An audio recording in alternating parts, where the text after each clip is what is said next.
And welcome back to the IWAR Network Tubecast, a special CWL edition. I'm your host, IWL Commissioner Juan Cena, and with me, as always, is Matt Riley. How you doing tonight, Matt? Super duper, man. All right. I just got done banning a bunch of people from the IWAR Network Facebook page. And nice. You're banned. Giggle, giggle. Oh.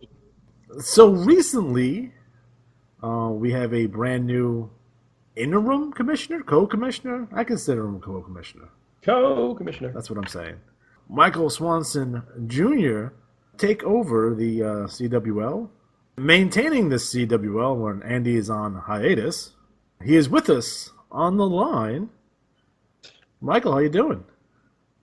Doing pretty good, even though it's kind of cold down here in Florida. Yeah, you got the short end of the stick on that one, huh? Yeah, Florida forgot how to be Florida for a little bit here. Ridiculous. So, guys, I just want to briefly touch on the history of the CWL. Matt, you've been around for 10,000 years. What's the deal with the CWL and its inception? Oh, man. Vaguely, it was once called the Classic Style Wrestling League. And that was a long time ago, and it was a dump. And then there was this whirlwind idea to make it the Canadian Wrestling League, because believe it or not, back in the day, the IWA had like 4 or 5 Canadian leagues, Yukon territories. They're all like Maple Leaf League. They're all geared towards Canadian players, and there's still a lot of Canadian players now. So, anyways, I think it was Pete Houston and somebody else got behind it and created this Canadian Wrestling League, and it went for a while, but then it went flat, like a lot of things do. And Andy had this idea to make a league, so what he came up with was the Continental Wrestling, keep the initials the same, and that the league would be kind of a group of various territories. Well, he rattled the saber, got players involved, and had a good crew. And the biggest conceptual difference from other leagues was instead of players just sending their TT into the IWA, they would send it to Andy, who then formatted it to appear like you're watching an episode of Monday Night Raw or SmackDown or whatever it may be. And it played out complete with introduction, opening segment, matches, promos, attacks, other type fun things, with each episode having a cliffhanger type ending with like, oh my God, this happened or that happened. And it was a good way to read through a bulletin with a different feel, so it really was a different type of production. And a lot of work went into it. You had some really good players from the early days, like Ethereal Guardian was one of the big names early on. The Von Schnapps came into being really good as a tag team. There was the controversial Black Wrestlers Matter tag team, or six-man team, I should say, and their whole angle, which really caused some controversy in the game. We had Harry Hoodstar. We had Luther Alexander and Alexander, his, quote, twin. His twin. So there was a lot of feuds. There was Lasertron, ended up unmasking as the Arabian Dream Ali Atari. You had a lot of controversial things going on. You had this gumshoe reporter named Clark Pierpont, who was a detective-type 30s gumshoe, and his promos were like, yeah, say, yeah. He was a private dick. Yes, a private dick. Private Dick actually booted Atari out of the league, and then Luther got banned. So everyone was like, yay, it's better. But a lot of things have happened over the years, and it's now, I think it's 4th year, or 5th year, going into its 5th year. And it's really humming along. So it's doing really well, and it's good to see. This was, last couple of years has been some hiccups here and there, but those things happen. Yeah. And the players have come and gone, but I think this year is probably the strongest crop of talent we've had in a long time. Yeah. CWL, known for its innovations. Yes. That's for sure. It's very futuristic in that endeavor. I believe they were the first league to have a Facebook page. I'll go with that as a statement and say, bring it on. If we're wrong, prove us wrong. But they won't. Us, it was the LWL. Yeah, well, them too. Them too. We like those guys over there. Bless their hearts. So, Mike, tell me how you got involved in your latest position. Oh, geez, how far back do you want me to go? As far as back as you want. I won't go too far back. We'll just start with my most recent tenure in the IWA. I started in 2015, went through the NWL process, and my strength as a competitor in the IWA has always been my trash talk. I like writing. It's what I do. So that was the pull for me to go to the CWL the first time around. Got there and had that Same thing that happens to most rookies. They hit the big leagues and just can't quite make an impact. So I got disillusioned, if you will, went to the IWL for a little bit, actually for the better part of a year. And just my creative juices weren't flowing, and I decided to step away from the game for, ended up being about 3 or 4 cycles, somewhere in there. And I happened to get a email from Andy, sent one out to the entire CWL roster. At first it was just saying, hey, I could use some help with the day-to-day functionings of the CWL with like editing and stuff. I'm getting a little overloaded with how my job is going right now. I edit things for the most part for a lot of people, and it's something I can do really quickly and easily, so I offered my services. And a few things came up later on, and Andy ended up stepping down as the commissioner. About 2 days after that happened, he contacted me asking me if I would step in, and I said, sure, why not? And I had about a week, maybe 8 days to get together a report and everything for the holiday cycle, and that's where this whole thing kind of started snowballing. What are some of the changes that you are doing in the CWL? A few changes, more really like facelifts. There's a couple of minor tweaks here and there. I call it a fresh coat of paint. That's what it did in the IWL. There we go. I mean, I'm keeping a lot of the same groundwork that was there. It's a really great foundation. I love the whole drive of the trash talk. I'm bringing back Dynamite. I really want that to be a staple of what we do. The first rebooted episode of Dynamite came out actually earlier today. Keeping the Battle Royal Challenge, which is any CWL wrestler can enter the Battle Royal. You get points for how well you do. For example, if you take first place, you get 5 points. Second place, you get 3 points. Third, 1 point, and then if you eliminated people, you'll get 1 point for each one of those eliminations. The challenge takes place over a course of 5 cycles. Whatever wrestler has the most points wins 25 free matches, which is a pretty darn good prize. And then moving on to the commissioners' divisions, and this is where a lot of the questions come up. When I came in, the CWL has 4 commissioner titles. The Continental Championship, we have our Tandem Championship, which is our version of the tag team titles. The Capital Championship, bit of a gimmick title. It's anyone can challenge for the title, but you have to pay a booking fee of $100,000 in iCash. And the champion takes on all comers. If you might have 7, 8, 12, however many defenses over the course of the cycle, whichever person, it's basically like most of your regular titles, the league championship, whoever wins by the highest margin ends up winning. Of course, there ends up being there's a tiebreaker. You can do like a silent auction where you add like an extra kicker of like, say, 50,000 iCash as a tiebreaker fee. If you want to say you and someone else beats the champion by a 3-point spread at the same time. If you did a tiebreaker fee and they didn't, it would go to that guy. Well, the one who paid the tiebreaker fee. And then we also had the Crusade Championship, which was really interesting in its idea. Basically, it was an IWA version of doing a 24/7 rule on the championship. Nice. A challenger could you could challenge at any time.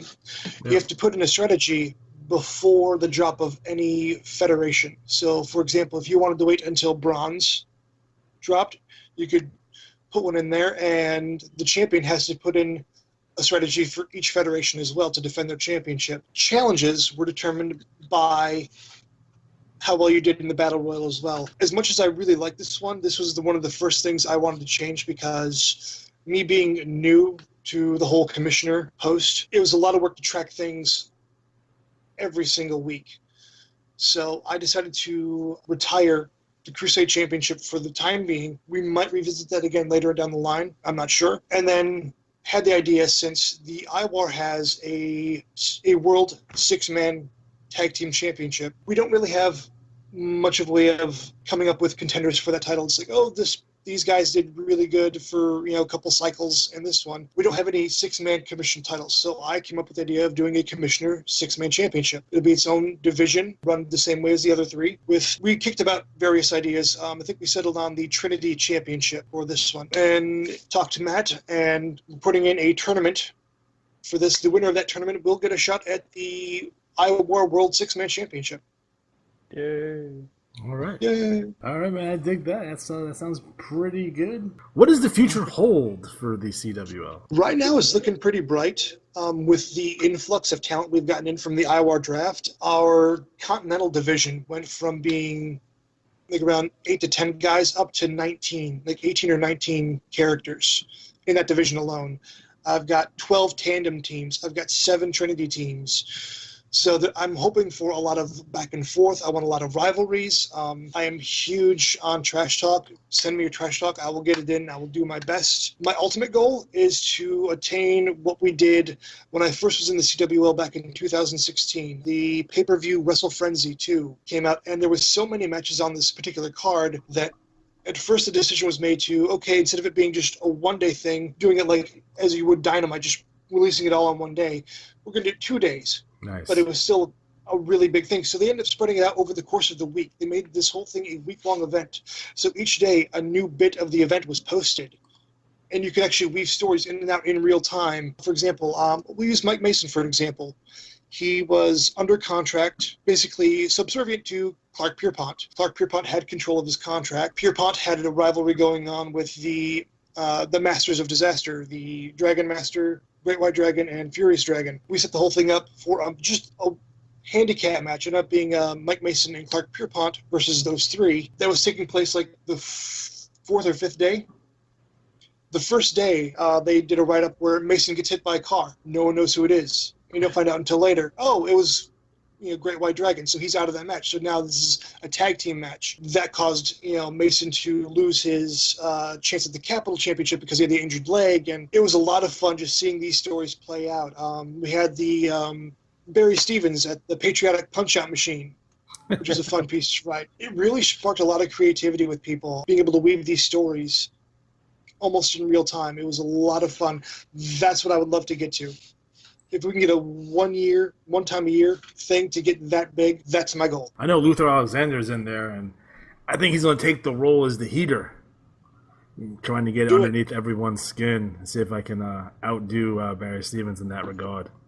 The stiff competition in there, I think. Oh, yeah. For the last year, it's been, I wouldn't use the word easy to win regionals in there, but I would say it's not as difficult as the BRL or IWL, but I think with the influx of brand new talent, I think that league's going to get tough real fast. Oh, yeah, because we got we got Luther coming in. We've got Scotty Flash coming in. Mr. Magnificent Jay Montgomery's coming in. Mike Mason just came in. He's not great, but he's pretty good.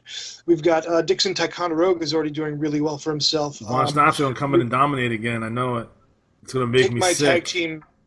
I should take the Syndicate, my guys, out of the tag team scene and just let the Von Schnaps do their thing. Yeah. Seriously, you guys, it's crazy how well they do. I don't know what strats you pull or where you get them from, but it's crazy. Well, I've got to deal with IWA. Lugubrious Lauren O'Dur. That bum. Well, I don't know. Did a hot take saying he's going to be the breakout star of 2018. I don't know. So, Matt, what are your thoughts on some of these changes that are occurring in the CWL? They're great. They taste great. They're less filling. So eloquent. Just think of like single word answers. Great. Good. No, I am happy to see them. I think it'll be great to help give the league another boost. I think the combination of these changes along with the talent influx is really going to help things get going. One of the players sent me a message saying like, "Oh boy, it was last year in CWL was the Barry Stevens Vagrant show," and I was like, "No, the other people did things, but just I think it'll be great to get more people in the mix, and see what else can go out there. I mean, we have ideas, Stevens versus Vagrant, but there's also things like the return of John Body, the return of Luther Alexander, Dixon Ticonderoga, Mr. Magnificent. There's all these new. Don't forget about Joe Boring. Joe Boring. Yes. Joe Boring. And there's... He got real good in a hurry, didn't he? He did, bitch. Screw Joe Boring. I hate him now. Hate you. Don't forget, we got Ricky Kyle. Oh, yeah. Oh, my gosh. It's like when you're a name, and you have Ricky Kyle, there's so many big stars in this league now. And that's great. It's like a whole different atmosphere. Hopefully I won't suck and have the holds go kerplunk again, but once I get myself back on the horse, it'll be fun. I look forward to the expanded competition for the titles. Yeah, I think that's a home run. Yeah. I think Dynamite's a home run already, and I think the sky's the limit in terms of Dynamite moving forward. I got a couple ideas in my back pocket, ready to go on that. So I think we're going to see some exceptional work coming out of the CWL. I'm curious to see where they end up in terms of overall strategy totals and overall matches. Because if you get all three, if you have high strats and you have a ton of matches and you have tons of TT, that, my friend, is a good league, my friend. Yeah. Bottom line, no two ways about it. Man, we're up this cycle. We had 65 cards, which is up from 47 last cycle. Okay. So, I mean, we're already starting to move up. So, yeah, man. IWL is going down. I got to spend more money in there. That's my problem. Unbelievable. CWL does have a Facebook page. That's www.facebook.com/838559589612525. I will put the link in the description below. Make sure if you're interested in anything that's CWL related, please join the CWL network. So, Michael, can you please go over the rules and conditions of the commissioner rankings? Okay, so the commissioner divisions, as far as the Continental, the Tandem, and the Trinity, each wrestler or team needs to be registered with their respective division in order to compete. So basically either through Facebook, email, trash talk, especially if you say, hey, I want to be part of this in order to get a chance at the championship. It's very trash talk oriented. Each wrestler or team needs to challenge one opponent from your division. So, for example, if Luther Alexander is in the Continental Division, he's got to challenge one person somewhere in the rankings in the division each cycle in order to be active in that cycle. It's kind of like a football team taking on someone in their conference. You just need to do one of those per cycle. The challenges are marked when you're submitting your matches. For example, if it's Continental, you write Continental afterwards in parentheses, Tandem, Trinity, and they're also either declared on the CWL Network Facebook page via email. We keep records of that. It helps us to know in advance what those matches are, so it's an easier time finding them when matches come out. The champions defend their titles at every pay-per-view. There was one point where every 3 cycles they change it to just pay-per-views. Gives you more time to build up to your match. The champions do have a 3-point advantage. So the challenger has to win by 3 points or more. If they win by 3 points or less, then the match is considered to win by countout or disqualification, that kind of thing. Now, normally there was the rule about the champions who lose their titles receive an automatic rematch. This is something that I've had a problem with, and I've seen it cause problems in other leagues as well. Senior Lucia. Actually, we just had it here in the CWL. The Tandem champions, the Agents of Chaos, lost to the Audible Express right around Christmas. So it was this really big, huge celebration. And before they could really celebrate the very next cycle, they got the rematch, and the Agents of Chaos became the champions again. So what I've done is I've extended that. So the rematch is not the very next cycle, but one after. It gives you a little bit of time to give some build-up to that rematch. And there's a couple other things that we're toying with that was the original idea. What I've decided to do instead is that in order for a champion to earn a automatic rematch, they have to have at least one successful title defense. We're toying with a couple of different little ideas in there, which we'll see how it goes, and we'll go from there. We won't get into all of that minute detail. Trash talk, however, is required for all the championships. Challengers who don't promote the match, they end up forfeiting their opportunity. Champions who don't promote the match will lose their advantage the first time. If they don't keep the championship in their trash talk, then it's possible that they'll end up losing their title. So, just to be clear, yeah. Not only do you have to trash talk, but you got to talk about the championship too? Well, trash talking, building up the match, at least, saying, build I'd up be your like, opponent. Barry Stevens, you're a jerk. I want to destroy you for that championship belt. Something like that. Build that feud up. So as long as there's trash talk centered around the match that's going to be going on, you don't necessarily have to mention the championship. Okay. They know that you're the champion and you're fighting this guy for the title. As long as it's in there, we're golden. Okay. Now the rankings, a little bit more difficult to describe. First and foremost, there's 2 halves to it. One is very statistic oriented. The other one is a bit more intangible. So the statistics is very much your win-loss record in the division. So, for example, say you've got a 2-0 record, you're going to be higher than someone with a 1-1 record. Also, something else is taken into account is the margin of victory. So, for example, if you beat, it's an average margin of victory. So if you beat one opponent by 3, another person by, say 2, 5 divided by 2, that's also taken into account. This is your average margin of victory. So that's the stats side of it. The intangibles, trash talk is something that's looked at. If you're trash talking at all, that helps you out. The strength of your opponent, for example, say Forgotten Vagrant's been on fire lately, and you just happen to eke out a victory over him. That's going to move you up maybe like an extra spot or 2, something like that. There's a lot of different intangibles that go into that. So I'm working on getting a more concise way and a more transparent way of getting the rankings out there to people. But if you have any more questions, please contact Andy, because he's the one who's still doing those, because he enjoys it. He loves the stats. He's a stat guy, that's for sure. Yes. That is for sure. All right, fantastic. Matt, you're asleep over there? No. Okay. What's up? Just making sure. Do you have anything for us in terms of anything before we go? Oh, CWL-wise, I would say that, it's a fun league. It's going to be a good year. I would just encourage everyone to really get involved. Trash talk, set up a rivalry, and, a lot of players don't think big picture. Like, what is your long-term goal? Like last year, when I started the year with Barry Stevens, I had no idea he was going to be a heel. When I went and had that whole taking a knee thing and the whole explosive promos, it just changed. And then, of course, he had the hot streak, so it really just magnified it.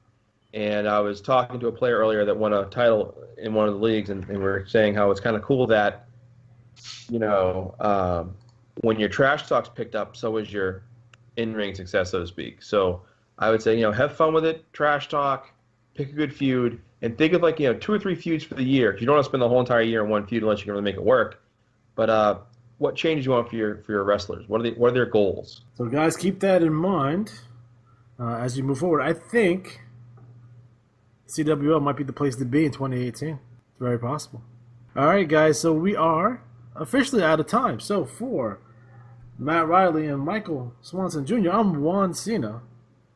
Have a good night.